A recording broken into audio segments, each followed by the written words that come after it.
सबसे बड़ी खबर हम आपको बताएंगे। इजरायल के रक्षा मंत्री ने कहा कि युद्ध कई महीनों तक लंबा खिंच सकता है, लेकिन ये युद्ध कितना खतरनाक होने जा रहा है इसकी पहली तस्वीर सामने आ चुकी है।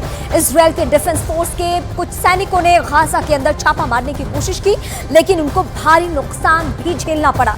इजरायल की वॉर टेक्नोलॉजी दुनिया में बेस्ट मानी जाती है, इसमें कोई शक नहीं, इसमें कोई दो राय नहीं, लेकिन असली लड़ाई तब होने वाली है जब हमास और इजरायल के सैनिकों का आपस में आमना सामना होना है।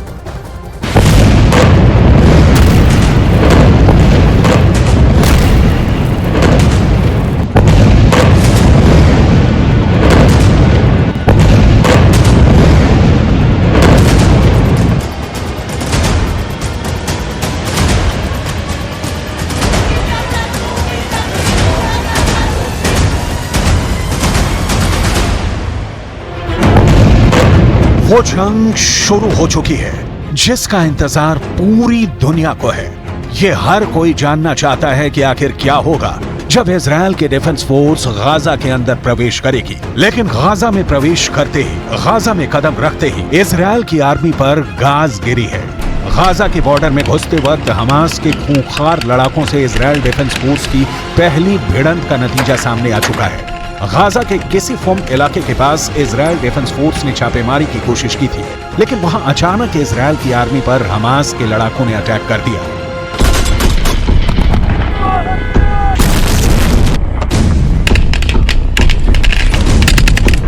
हमास के लड़ाकों ने इजरायल के मरकावा टैंक पर एंटी टैंक मिसाइल लॉन्च कर दी, जिसमें एक इजरायली सैनिक मारा गया है और कई घायल हुए हैं। गाजा को हमास ने एक ऐसा किला बना दिया है जिसको जीतने के लिए इजरायल को भारी कुर्बानी देनी पड़ सकती है, और ये बात पहली खतरनाक खूनी झड़प से समझ में आ रही है। अभी 2 दिन पहले ही इजरायल आर्मी के chief of staff Herzi Halevi ने अपने कमांडर्स को संबोधित करते हुए कहा था कि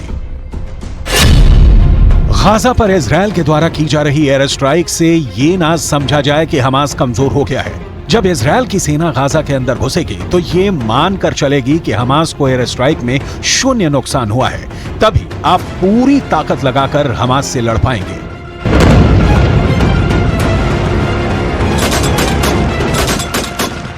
इजरायल के चीफ ऑफ आर्मी स्टाफ की ये बात सही होने में सिर्फ 2 दिन का वक्त लगा, और ये नजर आ गया कि अभी भी गाजा की जमीन पर हमास की पकड़ कितनी मजबूत है। गाजा के अंदर घने इलाकों की गलियों में कैसे खून खराबा होने वाला है, इसकी पूरी तस्वीर समझना जरूरी है। गाजा की गलियों में सेना ऐसी सजी हुई है, अगर इजरायल की सेना गाजा में घुसी तो उसका सामना गाजा के इन लड़ाकों से होगा।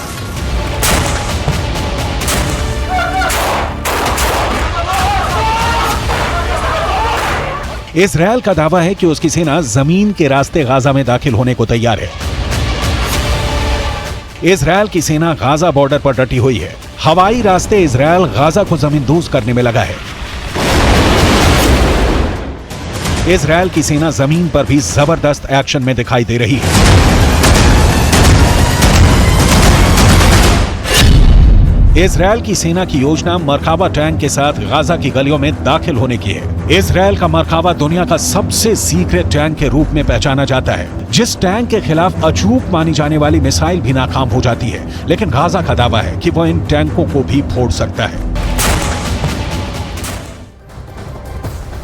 हमास के आतंकवादियों को ठिकाने लगाने के लिए इजरायल ने मिली नाम की एक नई यूनिट बनाई है। इस मिशन में 7 अक्टूबर के हमलों के 2 मास्टरमाइंड हिट सूची में सबसे ऊपर है, जिसमें हमास का सैन्य कमांडर मोहम्मद डेफ और राजनीतिक नेता यावना सिनवार शामिल है। इस टीम ने उनकी तलाश भी शुरू कर दी है और उन्हें खत्म करने का काम भी सौंप दिया है। एक रिपोर्ट के जरिए हम पूरी स्थिति को समझते हैं। इजरायल की सेना जमीन के रास्ते गाजा में किसी भी वक्त दाखिल हो सकती है, लेकिन गाजा भी उनको मुंहतोड़ जवाब देने के लिए तैयार है। अब सवाल यह है कि गाजा में हमास इजरायल के सैनिकों का मुकाबला कैसे करेगा। इजरायल की सेना को रोकने के लिए हमास के पास और क्या है। गाजा को लेकर पूरी दुनिया इस वक्त सिर्फ 3 सवाल पूछ रही है।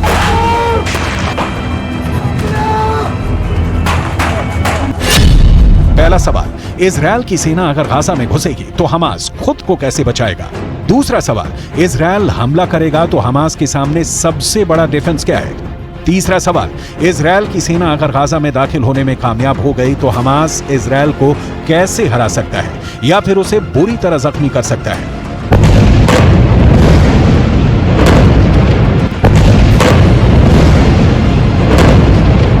हमास की इस तैयारी को देखिए। ये तैयारी गाजा में स्ट्रीट फाइट के लिए हो रही है। इजरायल की फौज जब गाजा के बीचों बीच पहुंचने की कोशिश करेगी तो उसके सामने इस तरह का चैलेंज होगा।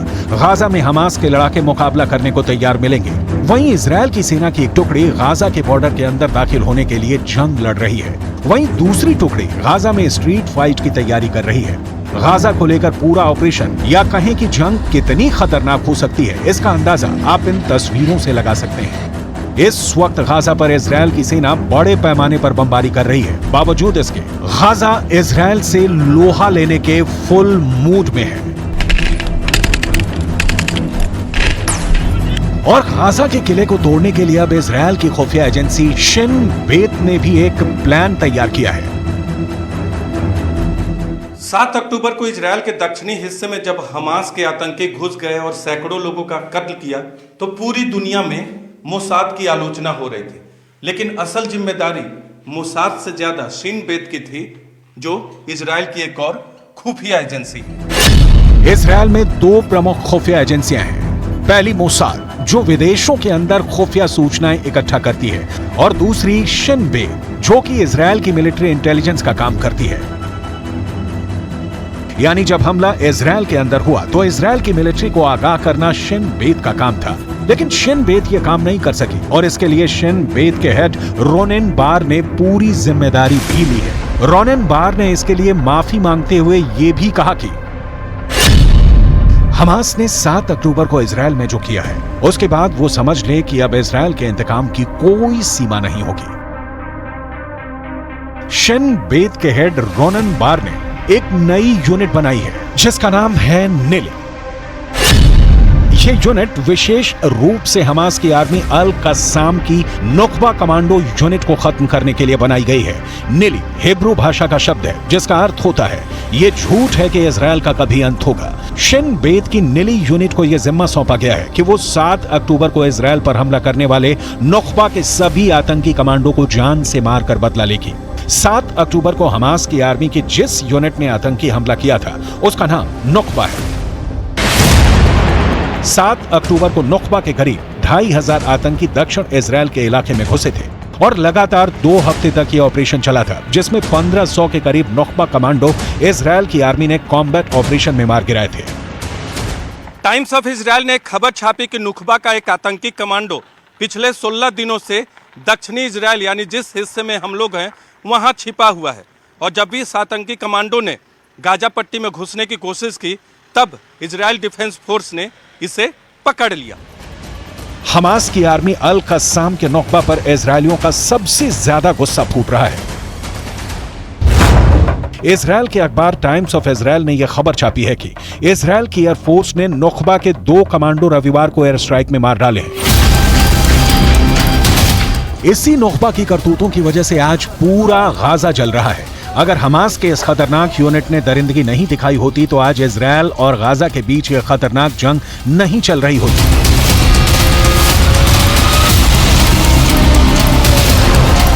ये इस वक्त की गाजा की ड्रोन फुटेज है। ऊपर से गाजा सीमेंट की इमारतों का कब्रिस्तान नजर आ रहा है। ये घर, फ्लैट, बाजार, दुकान कभी हंसियों से गुलजार थे, लेकिन अब ये सब बियाबान हो चुके हैं।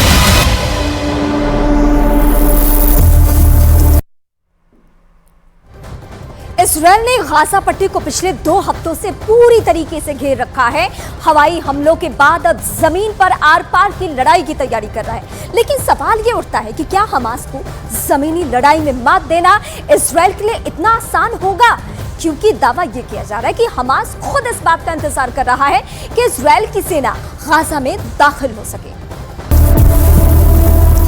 फिलिस्तीन के अखबारों की रिपोर्ट्स के मुताबिक अब तक इजरायल की एयरफोर्स 6000 इमारतों को जमींदोज कर चुकी है और इस तबाही में 14000 से ज्यादा फ्लैट्स तबाह हो चुके हैं। इजरायल की एयरफोर्स अब तक गाजा के 60 सरकारी भवनों को भी तबाह कर चुकी है। इजरायल की एयरफोर्स इसलिए भी इन ऊंचे टावर्स को निशाना बना रही है क्योंकि वो ये नहीं चाहती कि बाद में इन ऊंचे टावर्स का इस्तेमाल स्नाइपर्स कर सके। ऐसी तबाही गाजा के अंदर होगी, ये पूरी दुनिया को अंदाजा नहीं था। इजरायल के इंतकाम की कोई सीमा नहीं और गाजा के लोगों के दुख की भी इस वक्त कोई सीमा नहीं है। ये एक फिलिस्तीनी महिला है जिसने इस तबाही में अपना परिवार खो दिया है।